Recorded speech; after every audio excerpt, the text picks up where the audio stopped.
What's up, everybody? Welcome to the Standing Guillotine Podcast. Today we're going to be breaking down UFC Jacksonville, looking ahead to UFC Strickland Magomedov, not the one that you want to actually watch, and then taking a peek at some changes to the rankings and what we think some possible outcomes with these fights will be, as the divisions have now been shaken up just a little bit. But looking at UFC Jacksonville, obviously, I would say the biggest thing is the Josh Emmett, Ilia Topuria fight. 5 rounds, and I don't understand how Josh Emmett... We talked about how it was incredible last week, where Vettori was like an absolute punching bag for Cannonier. Josh Emmett decided that he didn't like that we said that nobody could take that many punches. And so he decided to go and try and take that many punches this week. Yeah, he got the shit kicked out of him. Yeah, and which was pretty crazy. He did like a champion, though. Yeah, I mean, he wore it, and he went in there, and he still fought. I think reasonably... Yeah, my cat is just completely invaded. I think reasonably you could say that there could have been a stoppage because he wasn't reasonably defending himself in round 5. He was just kind of like, I don't know, just zombieing around the ring. But, like, he also didn't get put down. Right. So, like, it's hard to say, oh, the ref should have stepped in there. But he literally just did not go down. Very strange to be able to take that many punches. And, I mean, looking at Topuria, he looked really dominant there. His boxing was really clean. He stayed crisp, very technical. You could maybe criticize that he didn't go in at certain moments, but I think that's a testament to how dangerous Emmett is. Right off the counterpunch, he didn't want to rush in and get caught on something stupid. So Topuria kind of hung back a little bit. If there were any criticism of his fight, it would be that he didn't get the finish. But against somebody who's that badass, I don't blame him. Yeah, I mean, well, Topuria called out Volkanovski, so we'll see how that goes. Yeah, I think he's gonna get it. With that moment, so what's tough about that, like if you look at the rankings, so I agree, like who else you're going to call out, because realistically, who's here, but I don't think that that's necessarily the best. So the rankings haven't updated yet, right? Like he should jump theoretically to number 5. But looking... It sounds like he's going to get it. He might, but I mean, you also have like, okay, so if Volkanovski beats Rodriguez, right? Right. That's the assumption is, does it go to Topuria or are there other fighters as well? Because you still have Max Holloway, who just beat Arnold Allen, who was the... Well, Max Holloway is going to fight... Max Holloway's going to fight Sung Yudong. No. The Korean Zombie. I think that's what... Was that confirmed? Yeah.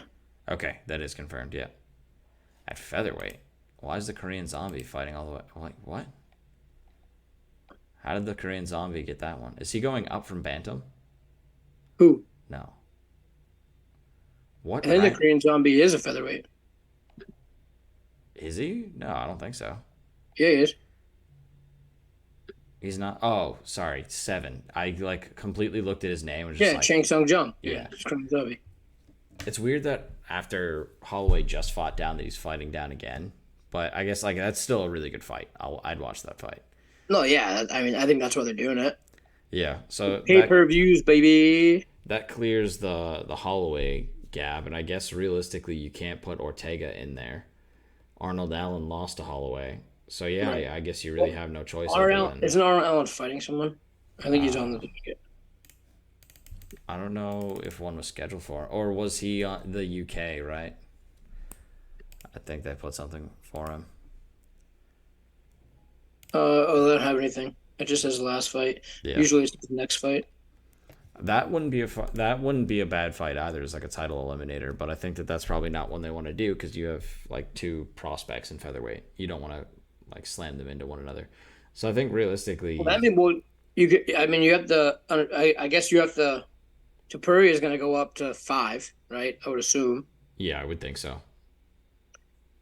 I just don't know if he's going to get a title shot right away, right after that. Yeah, Rodriguez. Yeah, it's tough. I think because you have Ortega. Yeah, or but like or you can do a Topuria. Like I guess like the Holloway. Like, are they going to give Holloway a shot?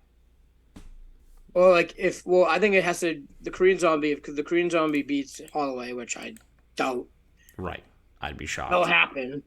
But that would mean that I would say that if he does do that, then he would get the next title. Like whoever beats Holloway gets the. Yeah, shot. I mean, if you can beat the gatekeeper, shouldn't you be able to get there? I mean, so Holloway. What happens if Rodriguez loses? He's going to lose his number one spot. So who moves up? I mean, I don't know that he would lose the number one spot. Like maybe Holloway if Holloway beats the Zombie and Rodriguez loses, then maybe you put Holloway back at 1. Which, like, let's be honest, he belongs there. The only reason Rodriguez has the interim is because he managed to avoid fighting Holloway, which I think was intentionally done, right? I don't think they wanted him to fight Holloway.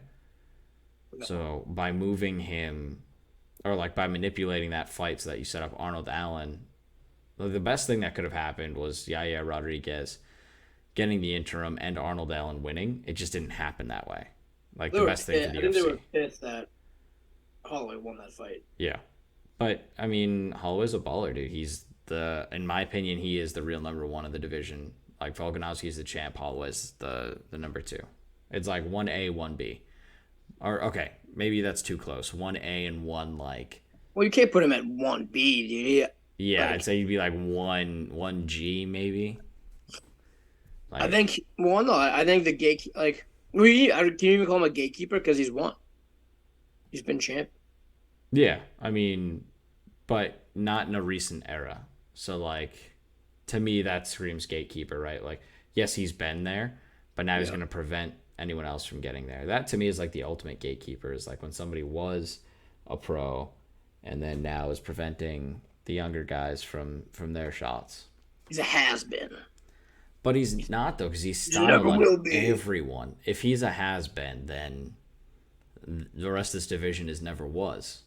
Yeah. No, he's not a has-been. I was just... Yeah.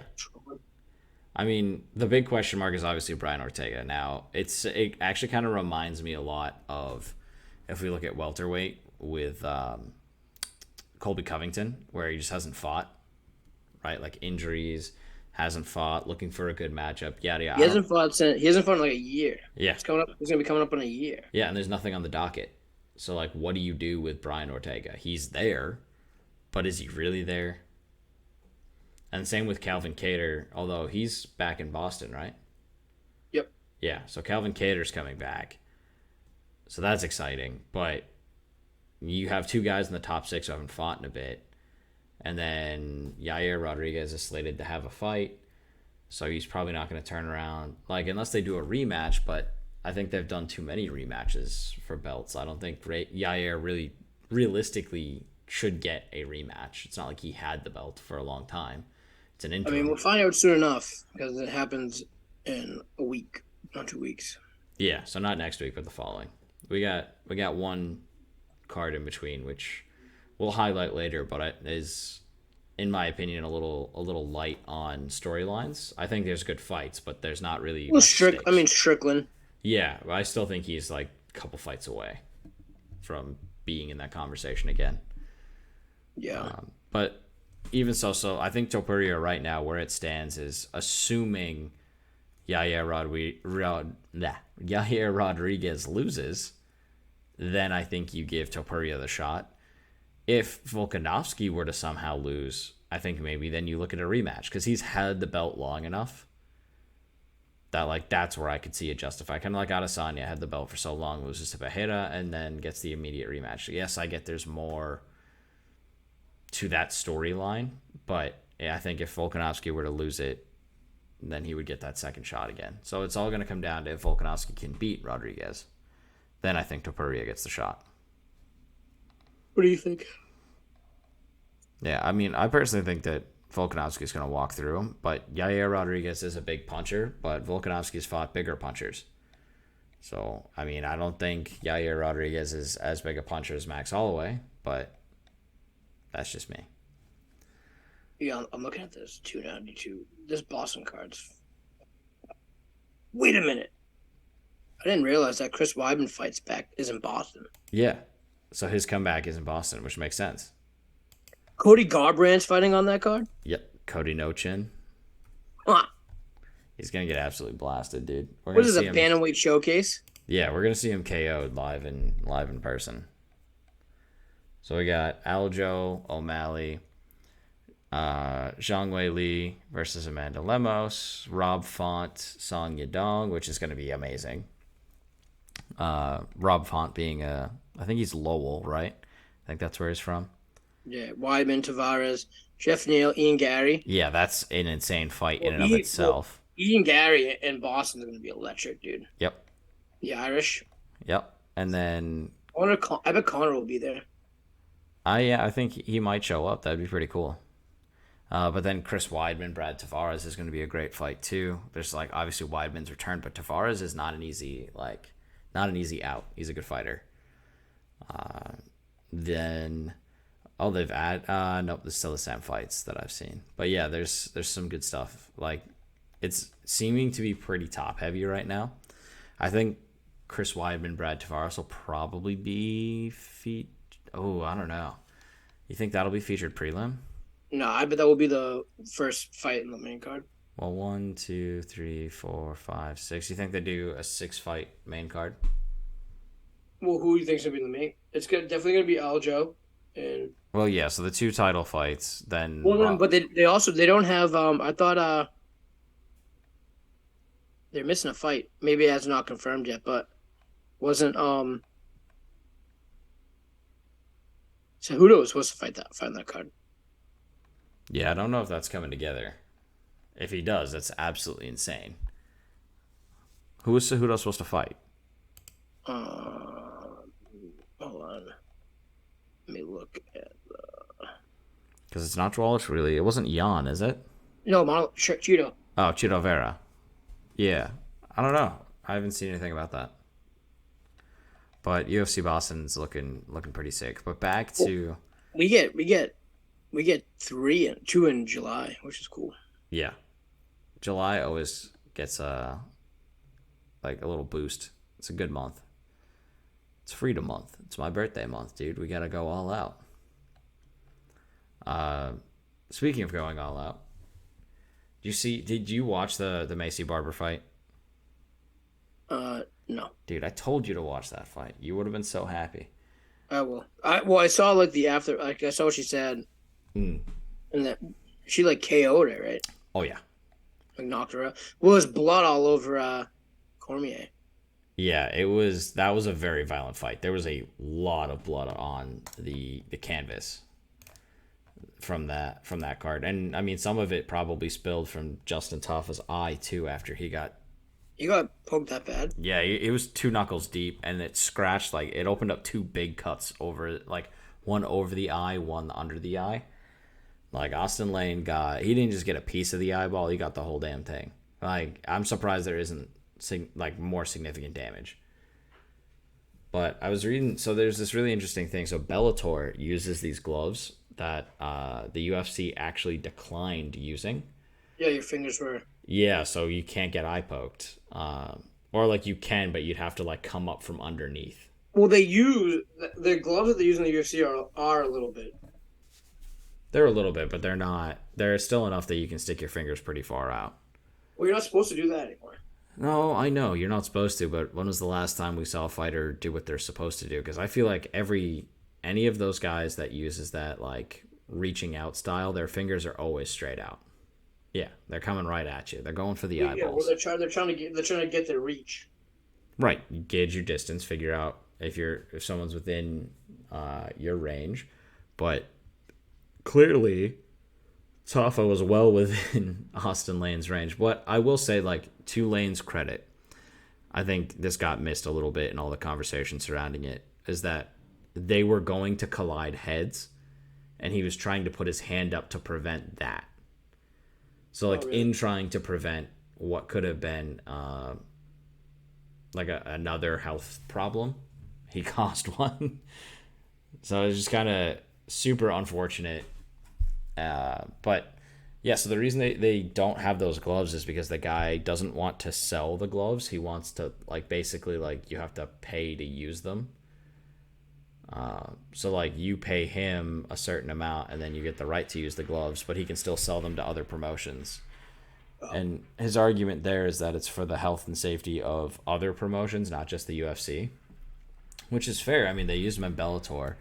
I think they might use them in one as well, because I remember reading an article about, there was like an argument about whether or not one could be considered, like Muay Thai fights in the one championship could be considered legitimate Muay Thai, but like because the gloves they use, but the reigning authority if for Muay Thai in Thailand said that the Muay Thai fights in one are actually officially sanctioned, which is pretty What neat. what about the PFL? Yeah, they don't count. They're not real, dude. Although I have to say, one thing that I thought was cool. Did you see? Did you see that? It was like the two fight. Like Yeah, they suspended them. you both lose. Yeah, it's just like, nah, fuck you guys, you're out. That I thought was actually pretty cool because like the playoff format does kind of get to that point. Like it's like you're an NFL team, you've already locked your seed, right? And you have your week 18 now game. Yeah. Right? And you're like, okay, well, this doesn't change our playoff fortunes. We're gonna send out the B team, maybe even the C team. Right, like, but PFL basically just said, no, you can't coast, even though that guy had locked playoffs, couldn't change his seeding no matter what he did. All he had to do was like get to the end, and so it was just kind of like this handshake agreement for him to get to the end of the fight. And then they were like, hey, how about that? You're not going to the playoffs. So it's just like, it got to the point where it's like, okay, you're not going to be competitive. And that's honestly, I don't hate that. I kind of like that. Like, if someone's not competitive and you're in a playoff format, that kind of pushes back against that. It's like tanking, right? It's like the NBA's talked about trying to find ways to eliminate tanking for draft picks, Right. de-incentivize them.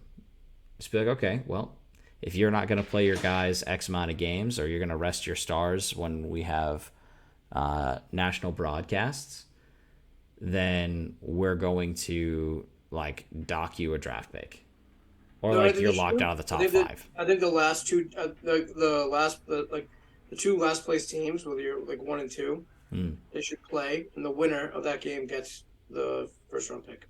Yeah, I mean. That would have worked really well for the Texans this year because they won that one game and that cost them the pick. Right. But it's just one of those things where I like the fact that they're de-incentivizing this kind of lazy style. That's what they do instead of the Pro Bowl. Yeah. Just that'll be call it the toilet bowl and move on with our lives. It's the crapshoot, as it were.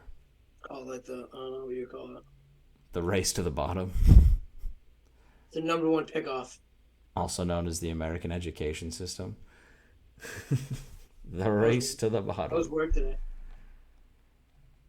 Moving on, we had the David Onama fight, which got performance of the night, which I think was stupid, because honestly, his knockout wasn't that crazy, and his celebration was super fucking cringy. So, I don't know if you saw the celebration. He did that bow and arrow, but he did it 5 times. So, like, not only did you steal Adesanya's thing, but it didn't have any meaning behind it. So, what makes sense, like, Adesanya's made perfect sense, right? Not only in the celebration, because that's, like, Poatan, the Archer thing, the whole thing that, like, he was hunting Adesanya, so on and so forth, right? But then they gave him, what, 3? Yeah, 3 for each of the 3 losses that Pereira had given him, right? So, like, he was literally getting that, like, pulling them, like, getting the demon off his back, basically. It was very symbolic. Now, I will say that he took it too far with the taunting the kid, but that was just, like, petty. But Onama, like, what the heck? It was crazy because Santos, when he came to, like, was very respectful. But I'm sure, like, if he saw that clip afterwards, he'd be like, what did I do to warrant that? The only similarity is like, oh, okay, so this guy's also Brazilian, so you think that's okay to do? What? Yeah, I don't know. It was weird.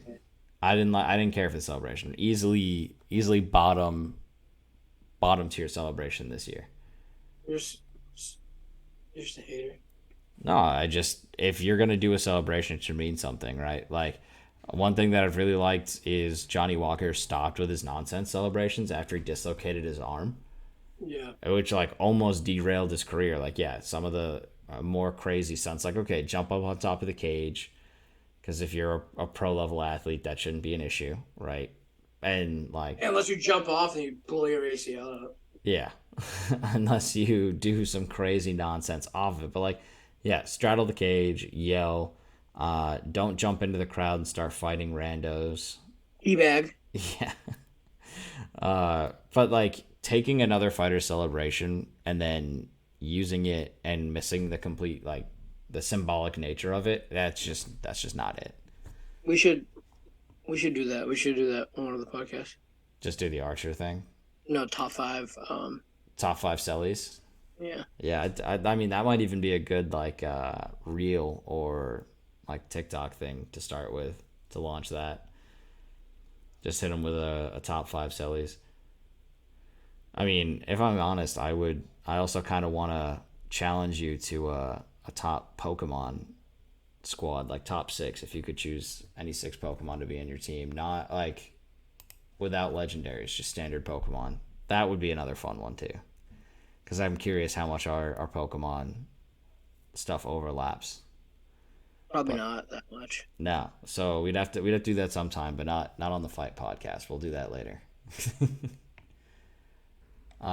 After the, or I guess before, but before the Onama stupid celebration, we had Brendan Allen, who won in a very convincing fashion. That to me was like, shows me how polished of a fighter he actually is, which I think can be very scary for the division. Coming up in middleweight, he's one of the youngest guys in the division, which is huge because middleweight's been pretty much cleaned out by Adesanya. So I'm curious to see how he moves up. So he was the youngest guy in the top 15. That win, granted, it's not against an opponent that's above him, so it might not do a ton to his ranking. Like, I'd be shocked to see him in the top 10. But it showed just how polished he actually is.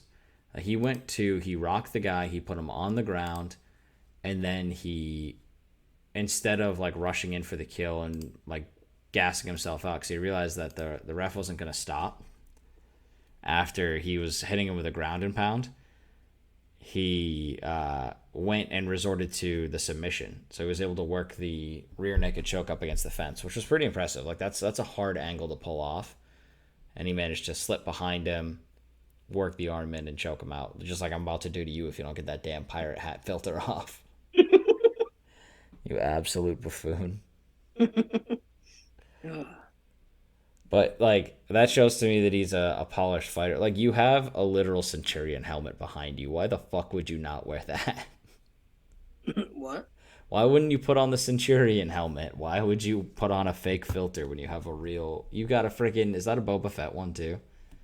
Yeah, I made that. Like, you just wear those. Why would you wear a freaking... Where's the book? Oh, yeah, you do, yeah. Yeah. Why would you wear a pirate hat filter when you've got real... You got real stuff. But anyway, Brendan Allen. I think he's definitely a name that I can see coming up in the division with the middleweights. Like, he's definitely not anywhere near title contention, but I think at this point, he fought down, he defended down, so I think he deserves a fight up. I'd be interested to see him fighting, like maybe even give him like Derek Brunson, see how he does with that. Give him a top, like a between a 10 and 6 guy. See if he can move into that rank. Then if he's able to win there, get him a top 5 fight, and then maybe. So I think he's like probably a couple fights away from actual title contention. But who's this, Allen? What? Who's this? Brendan Allen. So, like, he's the number 13 guy. He just fought down because no one else will fight him, but he's very polished. So, like, looking at who he could fight, there's, Jack Hermanson, Roman Dolidze, Derek Brunson, and then Sean Strickland is 7, but Strickland's obviously fighting next week, so that's probably not an option for him. Unless, if Strickland were to lose, I think that's a potential good fight there. Give him an opportunity to fight someone who's considered to be respected within the division, even if he's not the best. Or Duplessis. Yeah, like if Duplessis ends up losing. But I don't know that they would want to put younger fighters or the prospects against each other. Just because Adesanya has wiped it out so bad that I think they still need some people in the pipeline. But it's tough because you're gonna. I mean, but I never understood that because I think it gives us the best product. And then 2, they're gonna so many different fighters have I think if you're gonna be I think you can calibrate quality of champion by who it is you're fighting. If you look at for example Charles Olivier's who he's fought and beaten. Yeah, is very impressive. Yeah, he's the champ's champ, right? Right. He will fight. And he will fight he's. I don't think these fighters should have a say in who they fight. In the NFL, you don't have a say who you play. No. I definitely agree. What I'm saying is I think the promotion is pushing that. Not I don't think Adesanya is pushing back against fighting Brendan Allen or anything like that. I just think the promotion. I know. I see what you're saying, but okay, for you always hear oh, these guys can't get fights. It's yeah. Well, on whose accord? Right. Who's dictating that? If I'm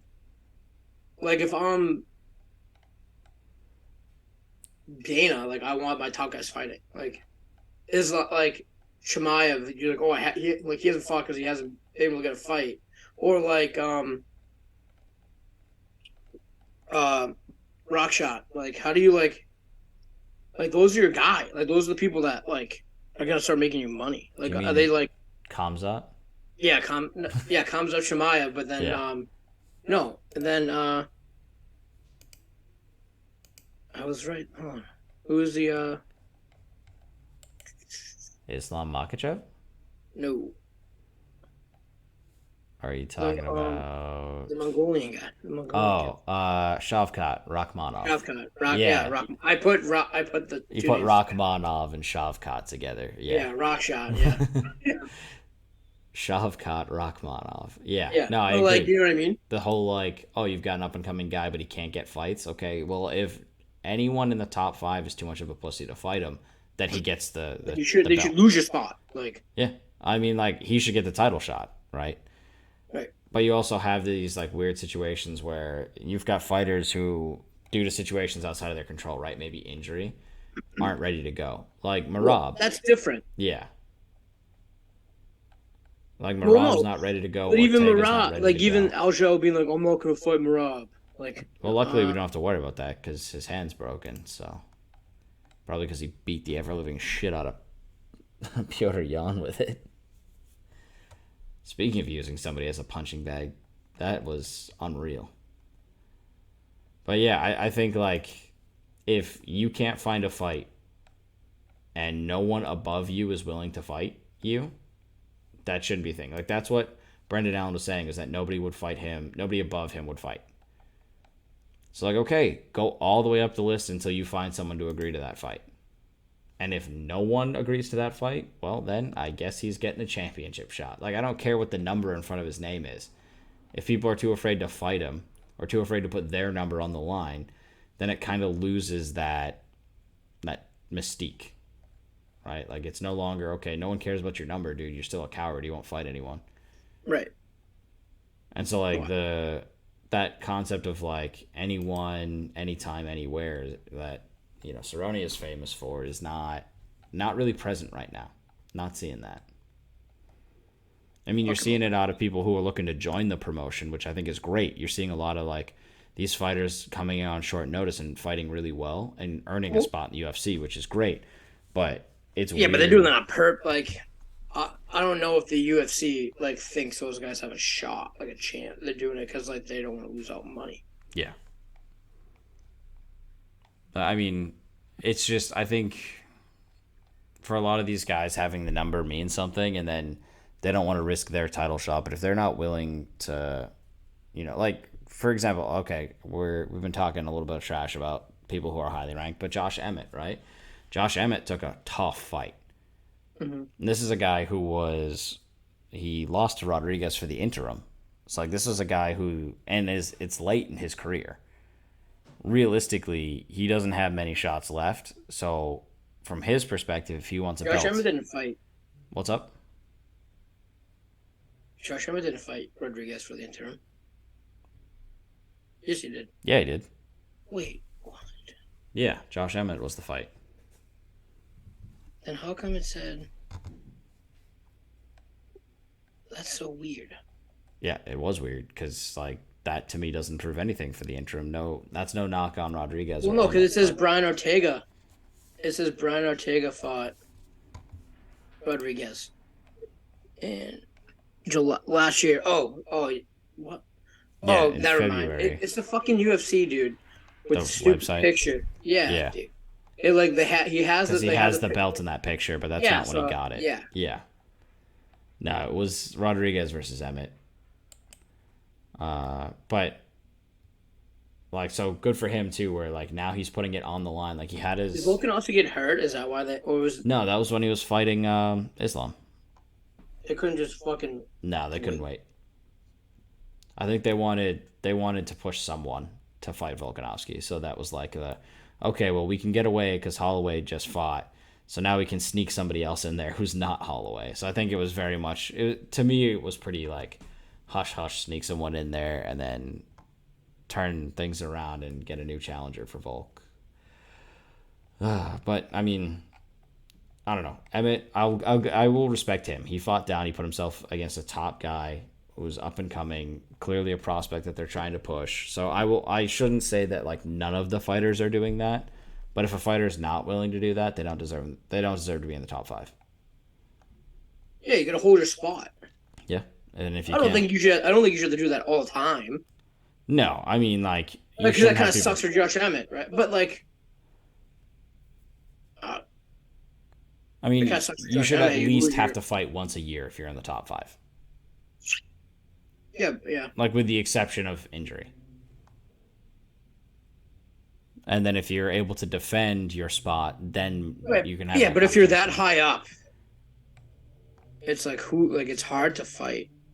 Like he was number 5. Yep. Arnold Allen, you can't fight Arnold Allen. Like I guess he could have fought Brian Ortega. Right, if Ortega was healthy. Yeah.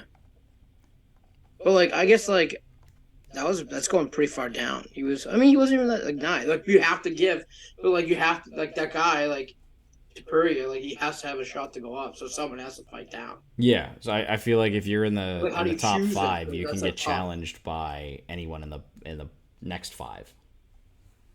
Yeah, and if you get called out, you say no. You're kind of a puss. Right, like you have to defend your spot, and if you don't defend your spot, then you move down.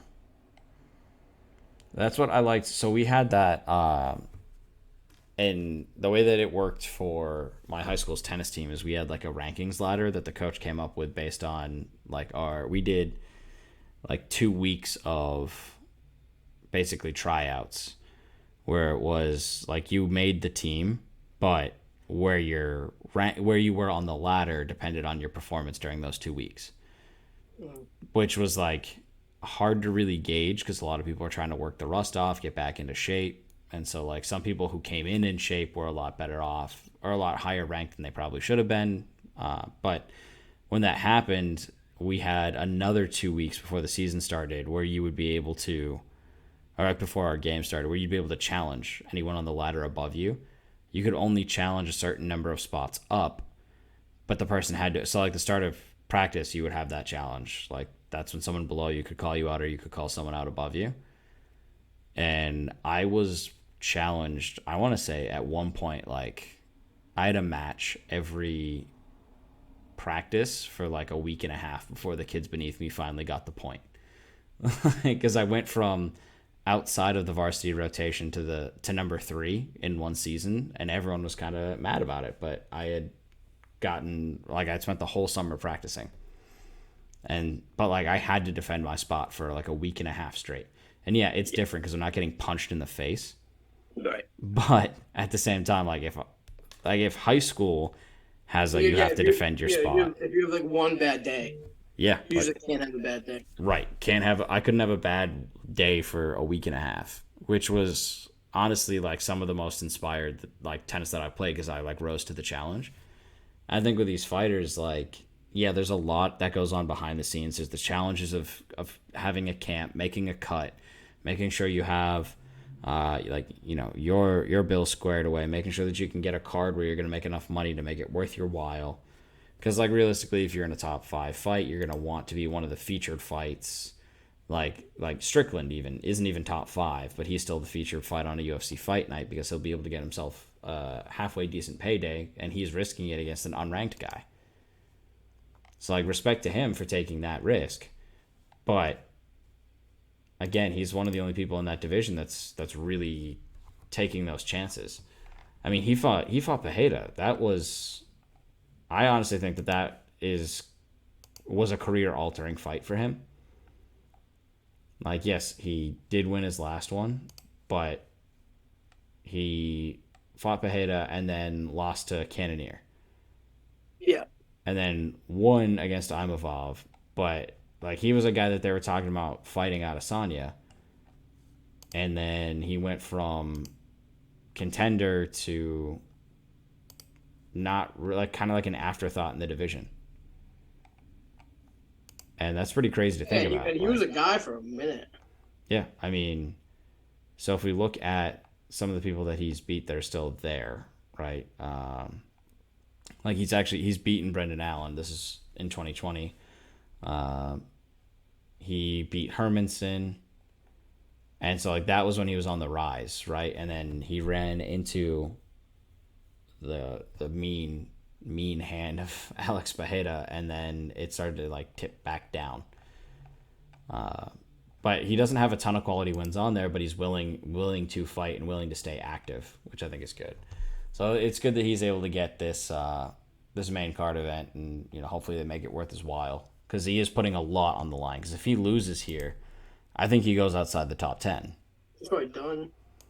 Yeah, like you can kiss like championship ambitions goodbye, unless he gets like some crazy late resurgence in his career. But I don't think that that's really the case. Like at that point, you're talking about he beat a 12 to get his 7. You're talking about maybe having to fight like Chris Curtis down at 15, like just to prove you even belong in the top 15. Right. That's a bad spot to be in when he was in conversation to fight Adesanya. Like not like there weren't talks in place. I just mean like he was a name that got thrown around as somebody who could be challenging for the belt. I just don't like. I mean, I know these guys are like better than anything that I'll ever be good at, but like some of these guys just like aren't. I just think like they always say there's like levels. Yeah. And then Adesanya and Pereira are on 2 different levels. Unlike than everybody else. Yeah, I feel like that's kind of a lot, and like I almost wonder how much the mental game goes into it, right? Like, because we've seen good fighters pale against that competition, right? So the one that comes to mind is obviously Jared Cannonier. We talked about it last week, how he was an absolute monster against. It's all confidence. Yeah, but like going in against Adesanya, like his game plan is to counterpunch you and counterpunch you hard. So it can cause you to have that hesitation. But what made Pereira succeed the first time and cost him the second time was that he went in with confidence both times. One time he got the knockout, one time he got knocked out. He had that willingness to because he had that like champion mindset. I really do think that that's the difference. I don't think it's a skill issue. I really do think it's a mindset. And like that's what separates and like really creates that level. Because if you look at the champions, right? If we look at who's there now, every one of these fighters is quote unquote got that dog in them. Because if we look at the champ, right, Brandon Moreno, that's a guy who went it the hard way 4 times. He had to fight Davison Figueiredo 4 times. He did it the hard way. Aljamain Sterling, surrounded by controversy. Everyone said he shouldn't have had the belt. Backed it up and has continued to back it up since. Volkanovski, I mean, you can argue that you can argue that John Jones has had a more dominant championship run, but Volkanovski's got one of the more dominant championship runs in UFC history. And then you have Islam Makhachev, who just came in and said, I'm going to be the champion, made himself that way, and then beat Volkanovski. Well, that's what I'm talking. Like, if you look at that, like, look at someone like Islam. Mm-hmm. Like, Islam got there for the way that he, like you said, I think we said this a couple of weeks ago, like, for the way that he was putting people out. Yeah. But it's like, he didn't really, and then. Yeah, the names aren't, like, his resume isn't that impressive. The same with Khabib, right? Their resumes aren't amazing until they get to their belt. Right. And then it's like, okay, you know what? You backed it up. It was a questionable run-up, but you won, and you continued to defend it. But, like, obviously Adesanya, another dominant champion. Jamal Hill hasn't really had a ton of chances and hasn't fought. Like, I still think he's probably the that might be the lamest division in the UFC. Light heavyweight right now. Yeah, I think it's because you have a couple injuries. Like, I think it will start to be more interesting with the return of Blachowicz and Prochazka. Like, I think that will make the division much more interesting to watch. Because right now, when you've got two people in your top 5 who aren't really there, right, you don't really have the challenges. So I can't hold that against Jamal Hill. But then, like, Leon Edwards, right? Everyone, he hasn't fought any of those top guys. You said he hasn't fought any of them? No. Yeah, like, it's that Glover Teixeira? Yeah, he fought Glover Teixeira. Yep. Thiago Santos, who's no longer even with the promotion. Yeah, Glover's retired. Santos is retired. He did KO Johnny Walker in a very impressive way. But, like, yeah, you're top, like, because, like, who was a champion before Jamal Hill? Who did he beat to? I think. Was it Glover? Yeah, I think Teixeira beat Prochazka. No, Prochazka beat Teixeira, and then Prochazka was hurt and had to, like, vacate. Yeah, that's what happened. So he's not even, like, the real champion. Well, because then there was the fight with Jan Blachowicz that ended in a draw against Ankalaev. Yes, there's a whole bunch of weird stuff in the division. So, like, that one, again, it's one of those ones where he's the only one that's kind of controversial. Like, you could argue that it's an interim belt, but that's not his fault. It's just a whole bunch of weird circumstances. Because, like, he beat the guy that was the guy and got the belt as a result. Yeah, Teixeira. Yeah. And, like, he made the jump because the number 2 and 3 guy couldn't figure out, like, they fought to a draw. Which is impressive. Right. Absolutely insane. Do you remember, like, I think we watched it at your place and we were arguing, like, who would win because we just couldn't come to a consensus. And then it was a draw and we were both like, okay, so now what? Was that with Matt? I think so, yeah. Was that the same one? Was that the same card that Mali fought Peter Yan? Possibly. Let's see.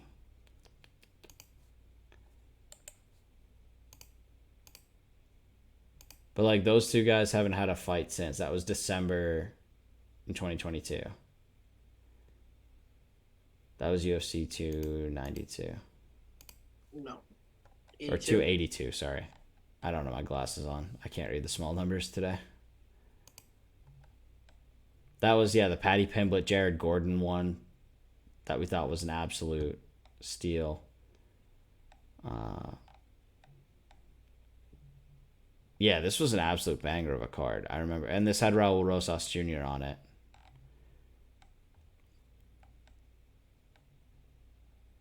Maybe. Did I watch this on my own? Yeah, I didn't watch it with you. Okay. No, we definitely watched it because this one had the two guys from South Africa.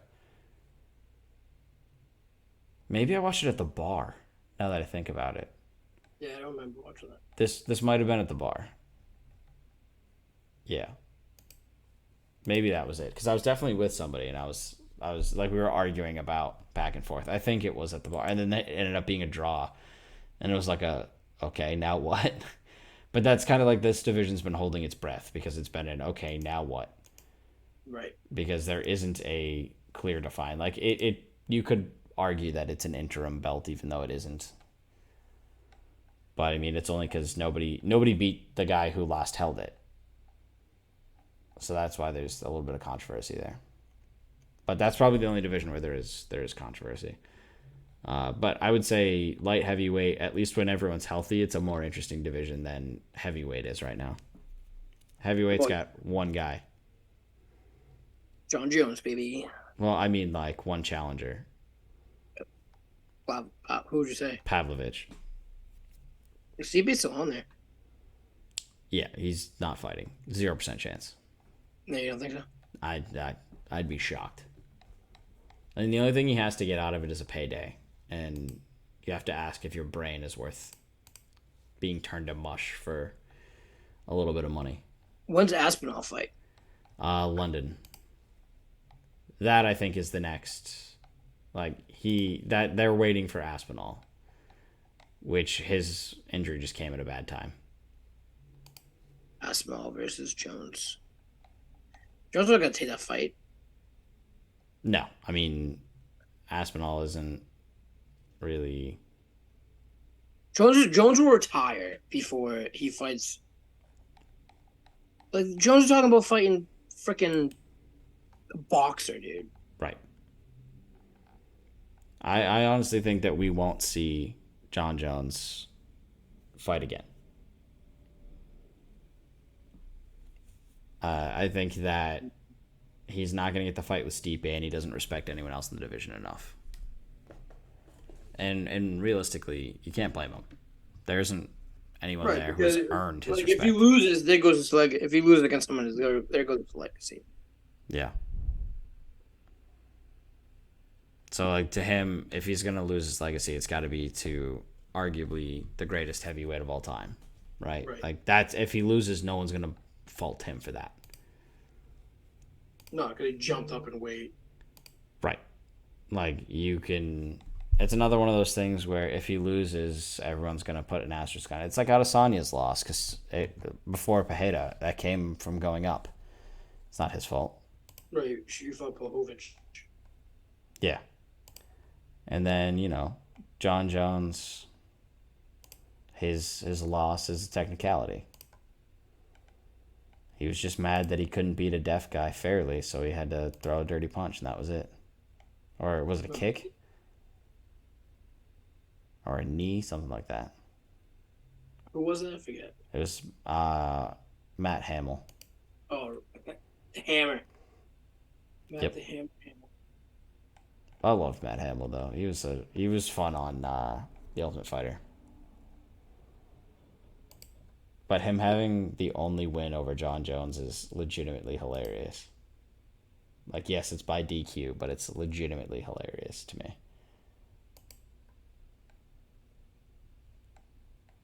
Yeah, he's had a couple eye pokes too. Bad ones. Jones or Hamill? Yeah, Jones. Yeah, I mean, there are people out there who say that he is the dirtiest fighter in the UFC. Well, I don't know if they were, because he used to do. They made that rule because of him. Yeah. That's a John Jones rule, and not being able to do cocaine. Yeah, I mean that's a downside every fighter has to deal with. But looking ahead to the next UFC Fight Night with Strickland, we talked about that main matchup, but there are some other fights on this card that I wanted to highlight. The third to last fight, Max Griffin versus Michael Morales, promises to be a very good fight. Morales is coming in with an 14 fight win streak because he's 14-0. with 11 wins by knockout and 7 first-round finishes. I think this could be a really explosive fight.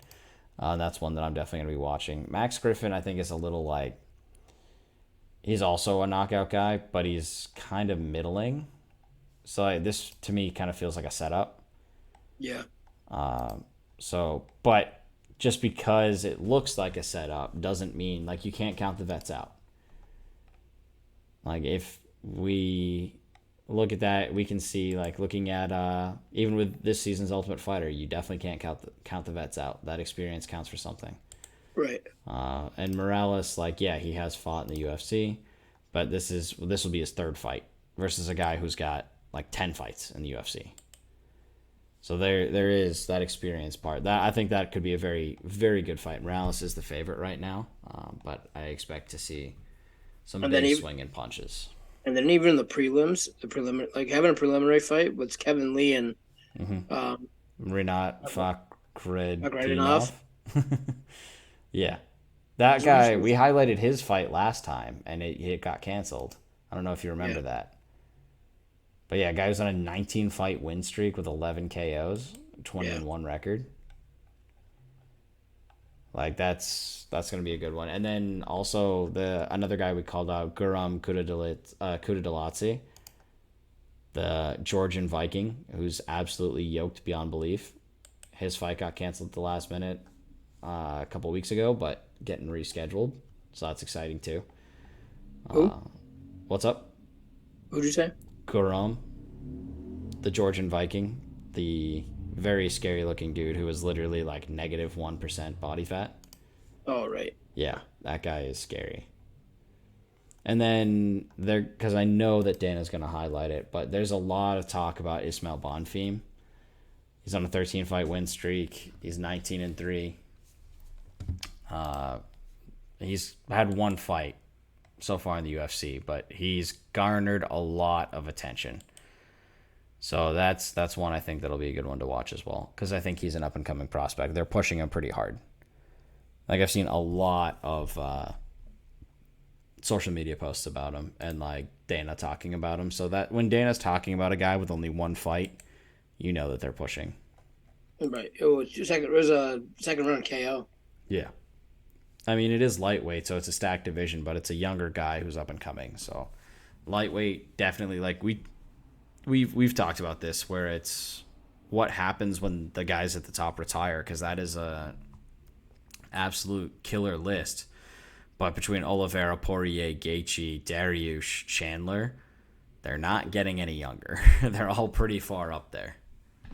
And I think Chandler's getting his time wasted with this McGregor nonsense. Yeah. So, like, almost every fighter now is clowning Chandler for saying he's going to fight McGregor. And they're like, he still thinks that fight's happening. So, like, clearly no one thinks it's happening. I think Chandler's trying to do his best to, like, okay, well, the company wants this fight to happen, so I'm going to talk about it even if it's not really a thing.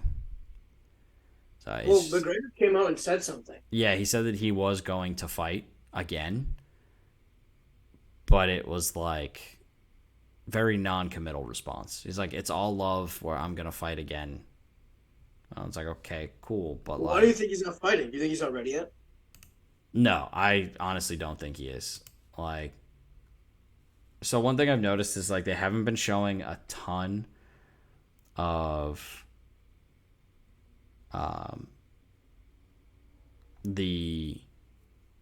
him actually fighting. Like, you notice he's bringing in, like, he brought in Wonder Boy to do, like, a lot of agility training. I think they're trying to hide the fact that he is not where he needs to be at all. Like, I genuinely think that Conor is... He's probably like another year out. Yeah. Look at how long it took fucking... Weidman. Yeah, Weidman broke his leg, 4 years ago? Yeah. And, like... Yeah, so... He retweeted a thing from TMZ Sports. He thanks their fans for the support, and he vows to fight again. But because Weidman broke his leg 2 years ago. Yeah, like, it takes time. It's not easy, and I think that I don't think he's fighting Chandler. I think they rushed that decision. Whether that was Conor's, we criticized the shit out of his doctor before. If that's the case, and he has to wait another year, I don't think we'll fight ever again. Yeah, I don't know. I mean, maybe he waits until 300. Because 300, I mean, even that might be too soon. He's 34 years old. When's his birthday? Did he just turn 34? I don't know. He's going to be turning 35. Yeah. And the 14th of July. Yeah. So he's... So that mean, like... Because I think he did that. He broke his leg. What? That was... It was last year. Last year, yeah, but it was... it was like right before... It was... I think it was like right before his birthday. Yeah, it was July 10th. So 4 days before his birthday. 4 days before his birthday. So he broke it when he was 33. Yeah, well, that was 2021, so we're already talking 2023. It's been almost 2 years. It was last year, 2022. No, I'm looking at the fight page right now. Wait, Conor broke his leg in 2021? Yeah. So he was 32? July 10th, 2021. It's already been 2 years. Because the other fight was in January of 2021. The rematch was July. So Chris Weidman broke his they broke their leg this. So I mean, yeah, he could be, right? Because if Weidman broke his leg in April of 2021, yeah, and he's coming back to fight now, like. I mean, it's different. Like, I'm not gonna say that the leg is easier, but like the way that Conor fights, right, where he's really high up, he's really bouncy, that back and forth, the switching stances. If he doesn't have the confidence at that ankle, the ankle is an absolute bitch, right? That's the support for the whole foot. If he's not feeling like he can do anything. I mean, I honestly, my biggest fear about going to UFC Boston is Weidman throws a vicious kick and snaps the fucking shit out of the leg and we hear it in the goddamn rafters again. Like, oh, I will actually yak. Well, because he has a metal rod in his leg. Yeah, but like, he'll break the other one. He'll find a way. You think? Like, imagine he just goes and throws a kick, it gets checked, and his leg is just fucking gone, dude. I can't. But that's got to be in the back of his mind. I mean, he already said he's going to come out and throw a kick just to, like, get over that mental hurdle. But, I mean, like we were saying earlier in the show, right? The mental hurdle, that's the difference between that championship mindset. And if anything from watching the Conor McGregor documentary, it's that his mental may not necessarily be where it needs to be. Especially with the injury. Yeah, my buddy Dave had that injury but he was in high school. Yeah, I mean, it's hard. I mean, I got thrown off a horse and stepped on, and I still haven't ridden since. Yeah, he was on a dirt bike. I just decided at that point, like, hey, this is not worth... Like, I was only riding horses a few times a year anyway, so it's not like I was like an avid horseman or anything like that, but... I think his leg went through his skin, though.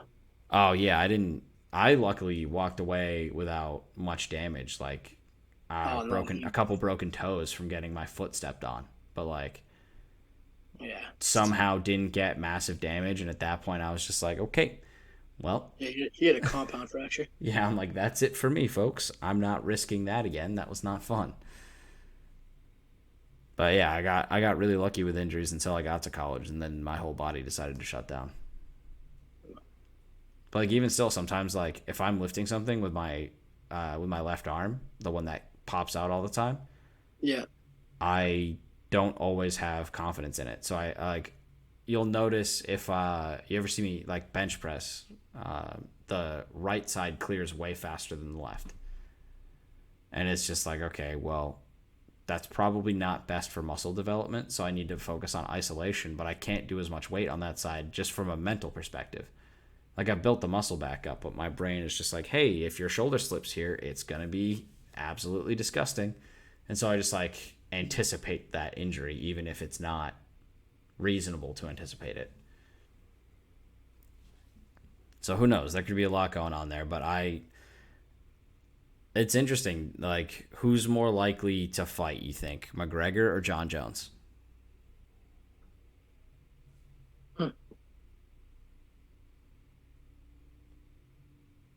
It's tough to say because what do they really have to fight for?